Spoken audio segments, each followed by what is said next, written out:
Welcome to Trust Your Inner Sense with Joanne Starkman Podcast. I'm Joanne Starkman, and I look forward to going on this collaborative journey with you to ignite inspiration, inspire self-discovery, and instill new meaning in life.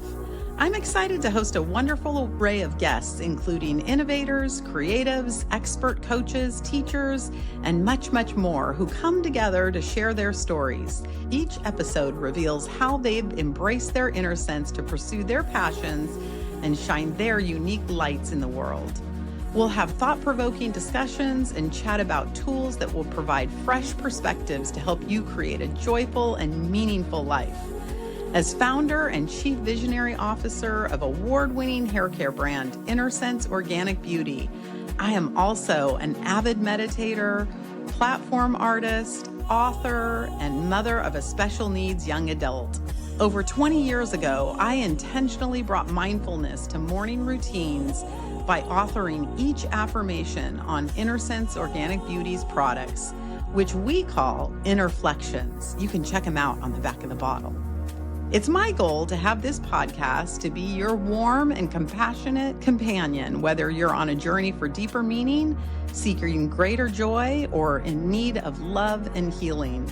Let's continue our journey of self-discovery, self-care, and self-love. I'm so glad you're here. Let's dive into this week's Trust Your Inner Sense episode now. Well, welcome, friends. I'm super excited that you guys are all here listening. I really appreciate it. And this is a very special podcast for me. And I'm actually kind of a little bit nervous. I'm going to be really vulnerable with you. And I don't know why, if it's because I've got the full pack here. We've got 3 people on, and I'm just getting used to, interviewing one person, and I've got 3 people. And of course, I just want to do so well by this community, because this community, I'm going to tear up now. This community holds such a special place in my heart. It's like my second family. And it was, oh God, I got to get into it. It's like, when Morgan was diagnosed, it was a very challenging time for me. And you have to understand, it was in 1997. And you guys, we didn't have social media. We were still looking stuff up. We were in the phone book still, practically. You didn't really have people right at your fingertips. And the Williams syndrome, I'm just going to name it. It's the Williams Syndrome Association.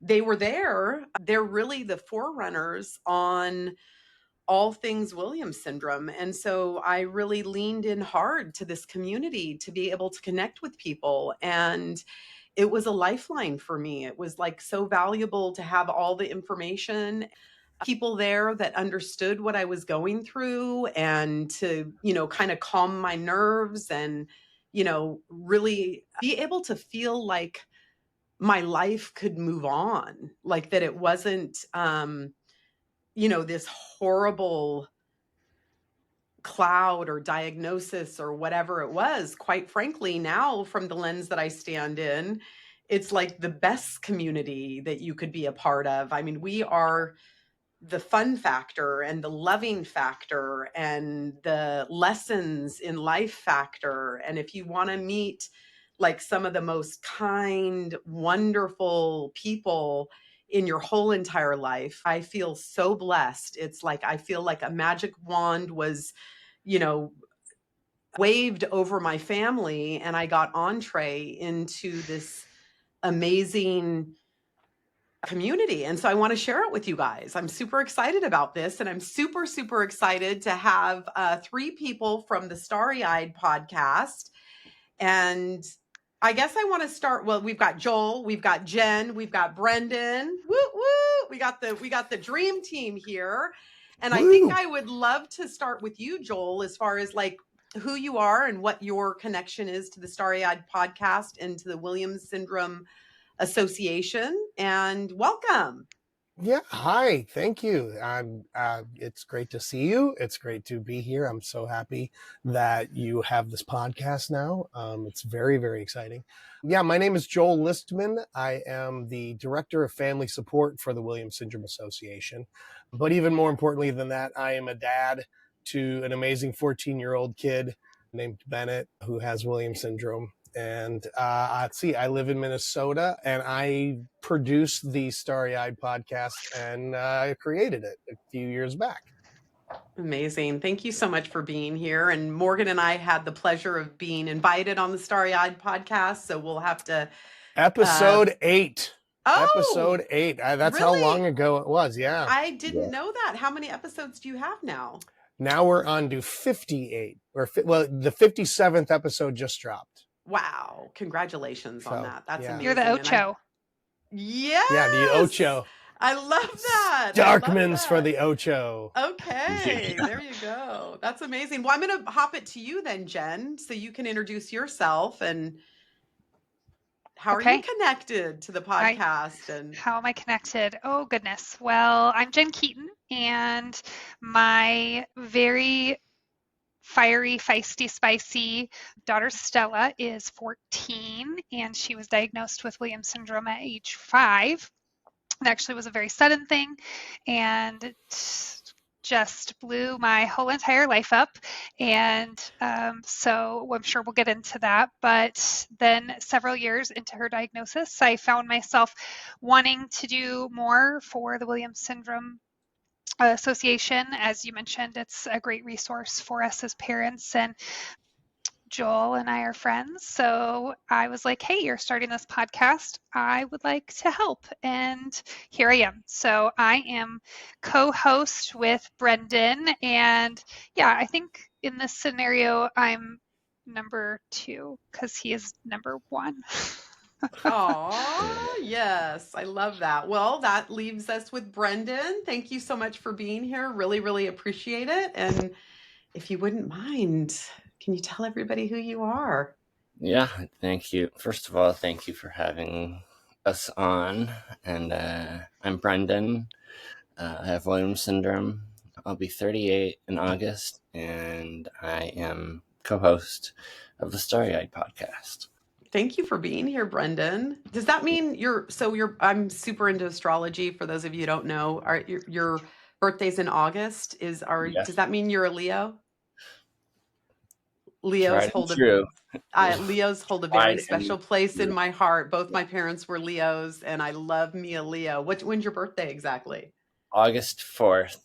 Okay. My stepdad's birthday is August 5th.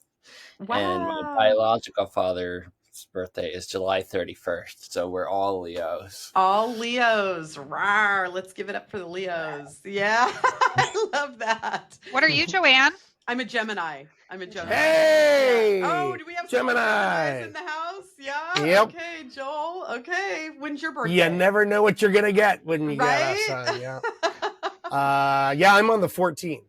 Okay. June 14th. Whoop, whoop. Our birthdays are rolling right towards us here. How about you, Jen? Indeed. When's your birthday? Man, you guys, I'm a cusper. I am a Libra, but my birthday's on the 22nd, October 22nd. So I fall on that Libra Scorpio cusp, and I too love a good horoscope. I love me a horoscope. Yes, that's amazing. Well, I'll have to direct you to my sister who's an astrologer. So she's pretty cool. Yeah. Morgan's a Scorpio. So she is a Scorpio. So yeah, her birthday's October, right? Her October 28th. Yeah. October 28th. Yeah. She and I have talked about that before. And she and I are both posting horoscope memes around our birthday. Loves her a horoscope meme. Oh my goodness. Yeah, that is so funny. Oh, wow. Okay, well, we'll have to get into astrology in a whole nother podcast because clearly you can tell I get very excited about it.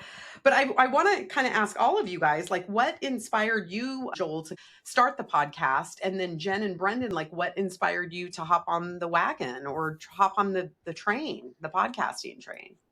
Yeah, sure. I was an early adopter of podcasts. I have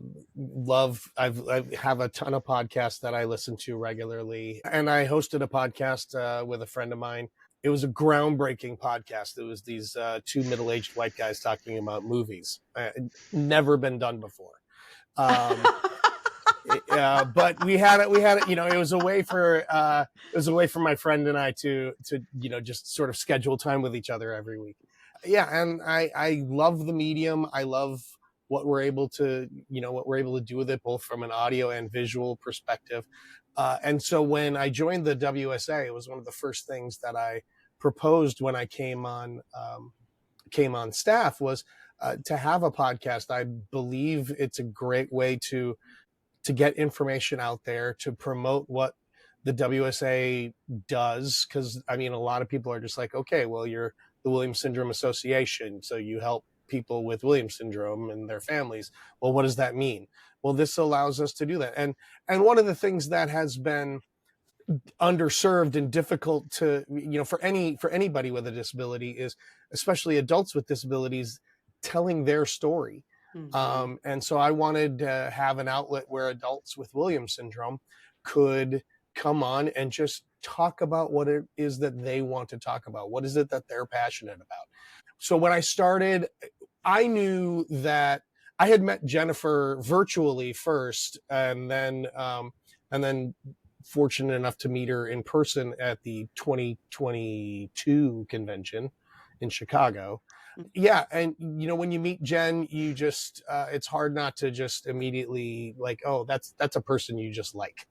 And at least for me, I like this voice, yeah, made for podcasting. No, Jen, it's the dimples. maybe. Yeah. So I knew that I wanted to do this with her, and I was going to ask her, and I mentioned it. I'm like, yeah, I'm thinking about starting a podcast. And she was like, oh, can I be involved? Can I? And I'm like, well, funny you should ask. There was another adult named Steph Karen who she was really looking for a way to share her story and to connect with other people out there. And so initially she was the co-host. Right. And she was the host for several of the first episodes. And she's lovely, but then she just kind of, I think a combination of just got busy with other things, kind of realized, oh, this is a lot of work. And maybe I don't necessarily have the time or the desire to put in that much of an effort. And so she started stepping away, and the logical person to step into that role was the guy who was our first guest on the podcast, which was Brendan. Oh, number one. And Brendan has been a longtime friend and just think the world of the guy. So it was great to have him as a guest. And then when asking him to come on as a host, he just jumped in. I love getting to watch Jen and Brendan interview and talk to people every episode. I get the best seat in the house, and then I get to edit it and try to make it even better. Oh, that's so cool. I love that. Well, let's take it to you then, Brendan. So what do you love about the podcast, and what do you love about being, because it sounds like clearly you're a very likable, charming guy. And of course, anybody would want to have you interviewing them. But what do you love about the podcast? I love being able to talk to our community and talk to people within the community, and also being able to make new friends, outside of filming, those kinds of things. That's what I love about being on the podcast. And it was such a full circle kind of thing, as Joel said, I was the first guest, and then, Stephanie had to step back, and I couldn't turn it down. So yeah, it was very cool, very rewarding. Yeah. Well, speaking of rewarding, can you tell me maybe thinking about one of your most favorite moments or a highlight or something up until this point? Because I know you guys have a lot of podcasting to do moving forward, but can you think of one of your best moments on the podcast?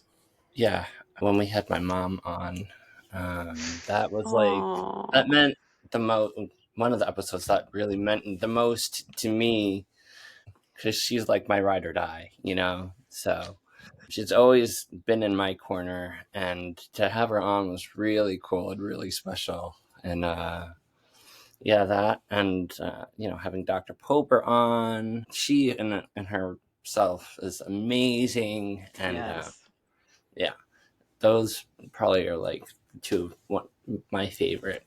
Aw. Was there So anything that thank you for sharing that with me. Is there anything that you like learned about your mom, or anything that is there anything that specifically that transpired on the podcast? Give me a juicy detail about it. Like,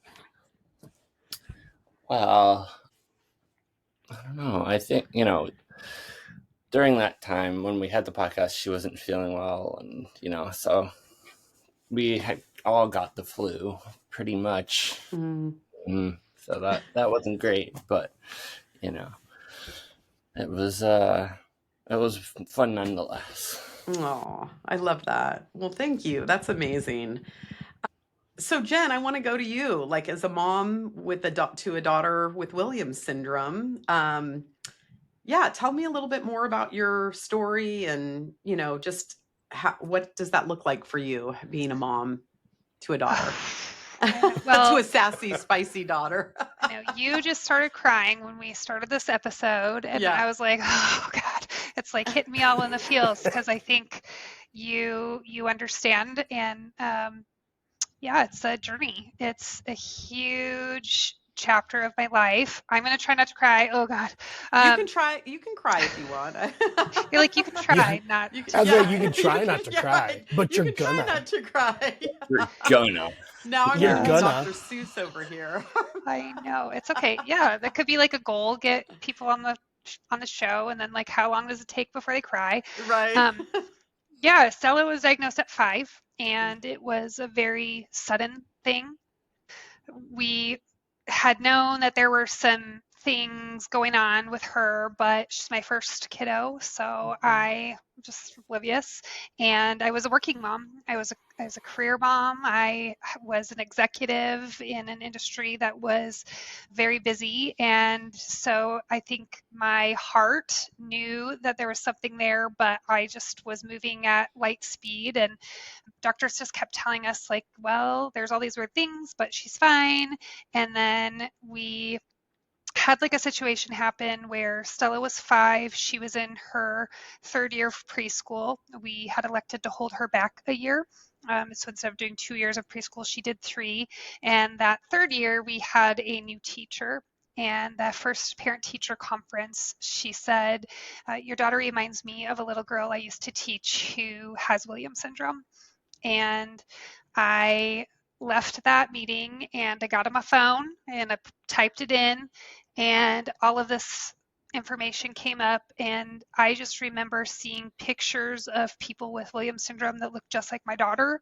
And in that moment, I knew that this is likely what she had.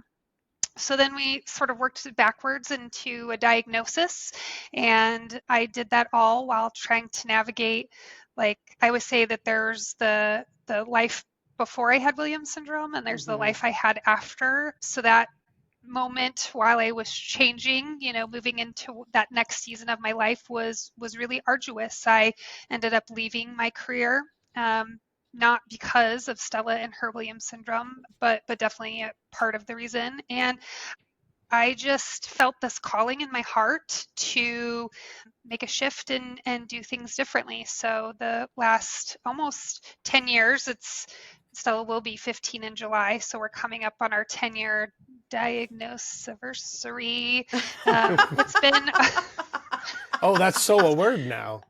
Diagnosis-iversary. Yeah. I've just been spending my time with her and diving into the Williams syndrome community, which I think you said it so well, Joanne. There's nothing quite like it. I do a lot in the disability community in my local area, and so that's been really fulfilling. And I've just been leaning into how I can amplify the voices of these wonderfully overlooked people. And so that's how I got here and why I guess I do the things that I do on the podcast. Yeah, so it's a really fun journey. I have learned a lot, and I always talk about like how as you go through your career, you put things in your toolbox, right? And sometimes you don't know why you're learning that thing at the time, but then several years later you use that. I definitely feel like the things that I've learned in this season of my life are setting me up for the next phase, whatever that is. Right. I love that. That's amazing. Well, thank you. International podcast stardom is what that next Yes. Like, phase. Well, I told you this clearly. voice, it's amazing. And Yeah. every time I listen to a podcast, I'm like, God, that sounds terrible. But Oh, well, Joel, I guess kind of the same question for you as far as like, since you're a dad, from a dad's perspective, I mean, I would love to hear a little bit more about your story. Yeah, I mean, so Bennett was born 2 months early, and it was a very traumatic birth. It was the story that we had. The story of Bennett's birth is one that has sort of become lore in our family. But it really all started when her water broke, and it was like 5:45 or 6 in the morning, and I literally just went, "You probably just peed," and that kind of set the tone for the day. But we had a really savvy nurse that just sort of recognized some characteristics in Bennett and suggested that, and also because he was 2 months early for absolutely no reason, because literally the day before my wife had her 32-week checkup. And so, or 30-week checkup, whichever one it was.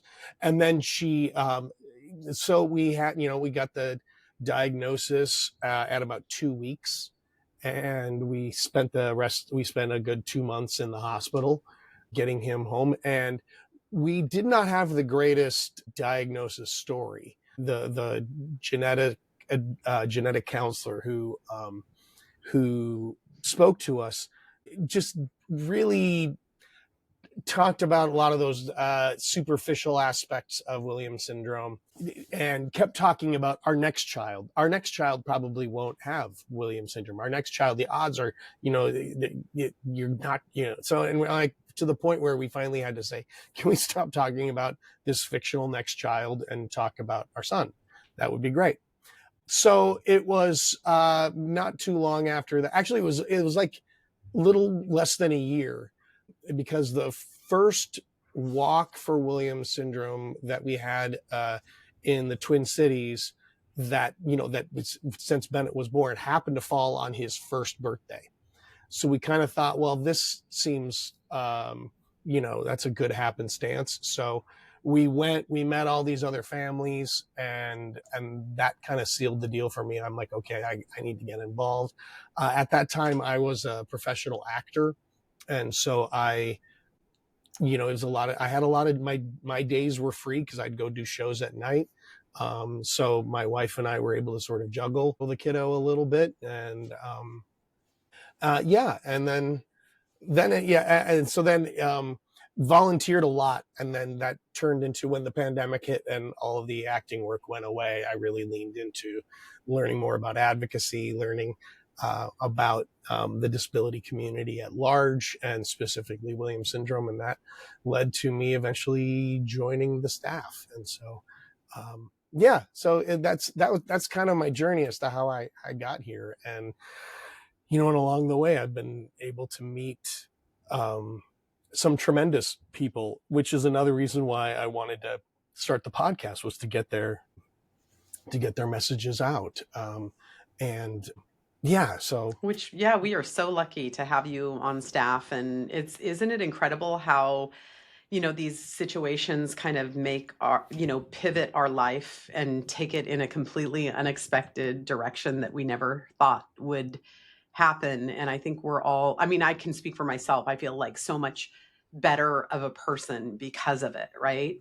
What was interesting, Joel, you talked about your diagnosis experience and probably maybe a lot of people Diagnosis experience. Yeah. Like diagnosis experience. What are we making? Diagnostiversary or diagnosis experience. Yeah. Yeah. Exactly. We're just going to coin all the terms today. I love how we got a new vocabulary. I love it. Yeah, completely. I think back to when Morgan was diagnosed, and it was a geneticist.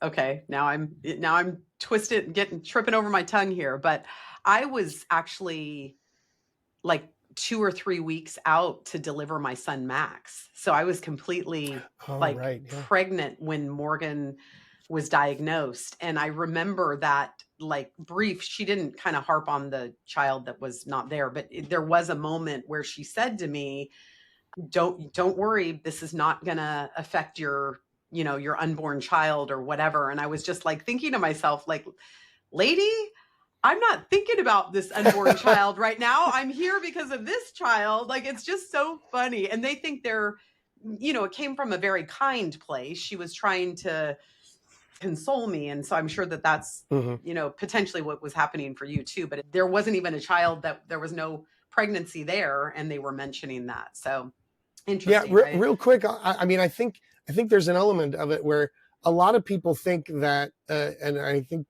the geneticists and genetic counselors also inherently feel this as humans, where they feel like this diagnosis is something that is being done to you.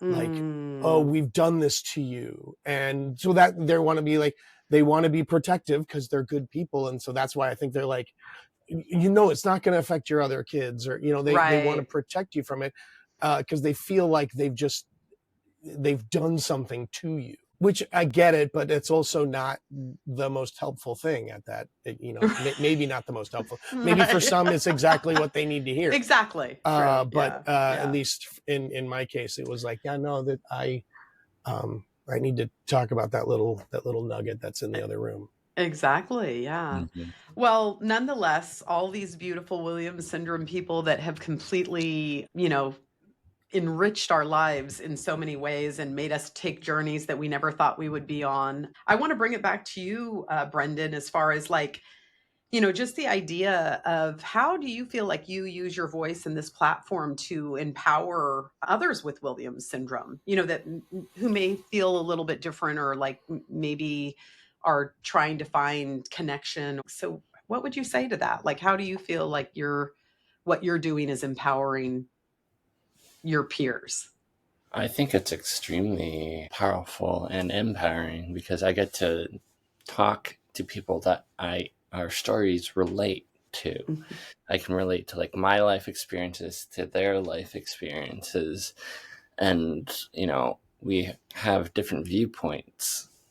So yeah, it's really cool. Yeah. One of the things that I love, and what Brendan really brings to the podcast, in my opinion, is a great example of the spectrum of Williams syndrome. Mm-hmm. Like Brendan said, so much there's that Venn diagram, those circles. There's a lot of intersection, but there's still some very key parts of who they are as people and how their Williams syndrome is presenting. And that some of the people that we've had on are their Williams syndrome, not just who they are, but like let's isolate it in terms of the things that Williams syndrome brings to the table. The Williams syndrome parts of it are different, and things that are challenges for others. Like, for instance, my son has, knock on wood, hasn't had any of the heart issues that I know other kids, other people with Williams syndrome have had. So it's like that show, Brendan is a great example of, Brendan's a great example of a human being, but Brendan, his Williams syndrome and fortunately Brendan's ability to communicate his story is really, really wonderful. And so it helps. I think one of the things that he brings is like a comfort level for our other individuals with Williams syndrome to feel comfortable expressing themselves and telling their story. And that's one of that's one of the things and I mentioned that because I don't know that I've ever said that to you, Brendan, because I don't like to give compliments, especially to the talent. But I love you. but it's something that I didn't realize that I was getting when we asked you to come on as the co-host. So I'm a very lucky guy. No, and I'm very lucky too, because my journey with Williams syndrome, I wasn't diagnosed until I was almost 13.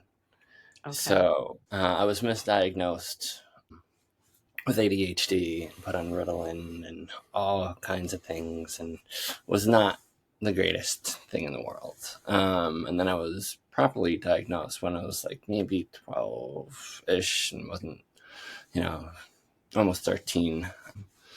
So it's been definitely a journey for sure. Yeah, but like Joel said, and I would echo Brendan, I think the thing that you do a great job of is this podcast. I think has maybe not just the podcast, but the work that you do on the board, because Brendan is also a board member for the Williams Syndrome Association.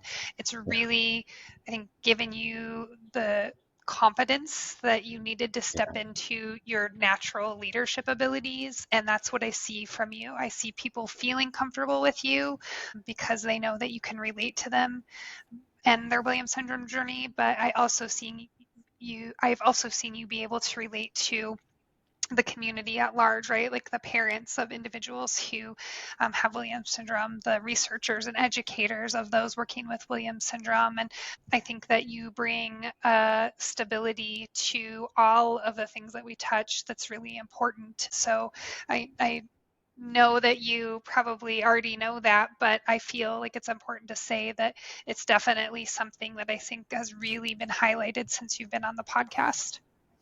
Oh, I love that. I love that. I think this feels like a little bit more like a confessional tell-all, like how this is like a love fest here, which that's is what I was thinking. I'm like, I'm in love with love. I love nothing more than a love fest. So you Oh guys, my gosh. But Joanne, don't you think, like, I don't know if you see this with Yeah. Morgan, because I know Morgan works with you at Inner Sense. Yes. So, historically, like people with disabilities have not been valued, right, in like the workplace for what they can bring. And what I have seen, and you have probably seen, as well as your employees have probably seen, is that there's so many talents that our people have, and they make what we do so much better and brighter. And there's this gold there that I just wish every industry could find and exploit, because it really, I think, has like some strategic benefits to all different kinds of organizations, not just what we do with Williams syndrome.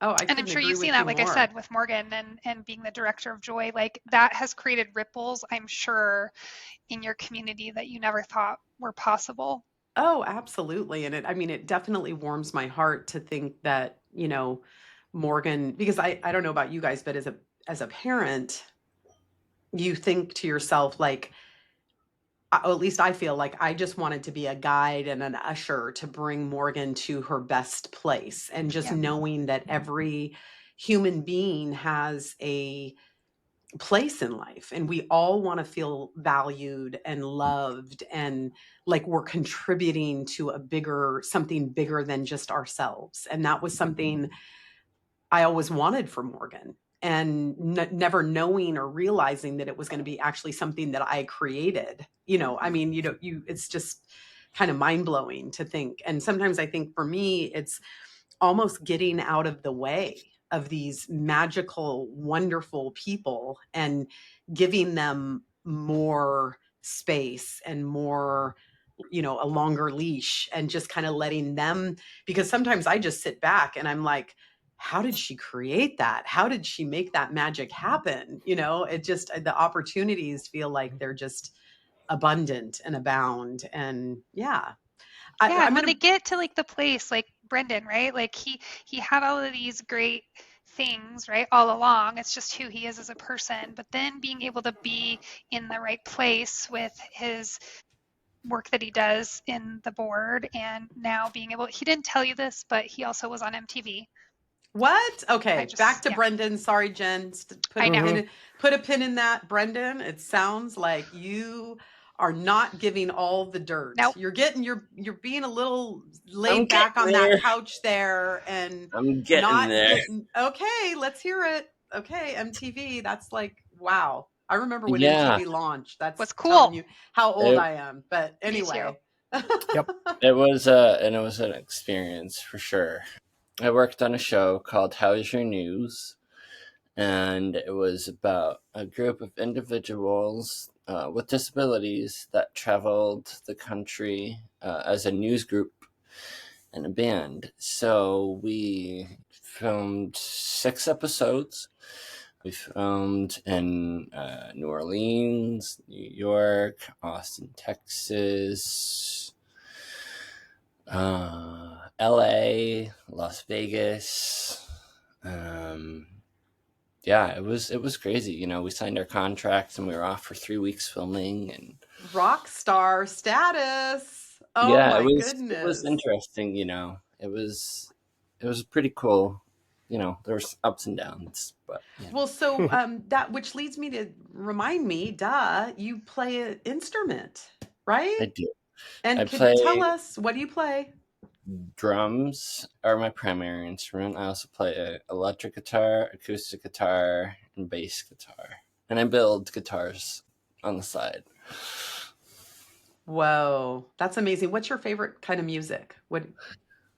Ooh, it's funny. I have a very I like a lot of genres of music. I went and studied Latin jazz and blues jazz for 3 years at a community music school, but my favorite genre of music is progressive rock. So it's very Wow. like this to this side of like, you know, the genres. What's your favorite song to play? Ooh, it depends on the artist and the genre of music. Gosh. Progressive rock. Okay. What's your favorite song? Panic Attack by Dream Theater. That right there, it's a really it's a complicated song to play. A lot of odd time signatures. I also love Three Doors Down. I love Dave Matthews Band. I love Fish. Good. Yep. I love Grateful Dead. I love Led Zeppelin. Fool in the Rain is like one of my favorite songs to play too. Okay. That the shuffle beat was one of the original shuffle beats that got me into like the shuffle beat. Amazing. Okay, I love that. I'm taking notes over here because I'm not as musically studied as most. You've just given me some tips over here. Usually we're not. Yes, yeah. We're not. Yeah, right. I remember when Morgan was in like her bridge program, maybe, and one of the aide or teacher or somebody came up to me and they said, "You guys must be listening to 80s music nonstop at your house. She knows the words to every single song." And I'm thinking to myself, I never play 80s music. And then like subsequently now, I listen to 80s music in the 80s, don't get me wrong. But, you know, I was like, how does she do that? I don't know. It's like a wonderful gift and talent, the fun, musicality of it all. Yeah. That's amazing. Well, real back to MTV. One last thing, Brendan, because it's like so cool to think about. Like, can you give me a highlight of that whole experience? Just like one, like your favorite moment where you were just like, this is incredible. Crowd surfing at the Bowery Ballroom in New York City at our premiere. What? With my parents there. We played a sold out show. So there's this band called Dispatch and State Radio. Chad, who is a singer for both bands, was our musical director. And we opened for him because the band was part of the show. So we had a sold out show, and my mom, my dad, my uncle, and aunt were there. And I went crowd surfing for the first time ever and ended up with handprint bruises all over my body, and it was totally worth it. Totally worth it.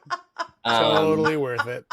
And also getting to play at Toad's Place in New Haven. Toad's Place, which is like a legendary music venue as well in Connecticut. Played with state radio there, and that was another really cool experience. Wow, Brendan, that's the dark side of crowd surfing. Who knew that there would be hand bruises? But thank you for sharing. You've enlightened me today. I'm like, wow, I can't believe this. I feel like I could talk to you all, the three of you. Oh, sorry. Hold on. I just got an alarm here. Just gotta make sure to. Yeah, okay. Just gotta. Let me make sure that's on the camera there.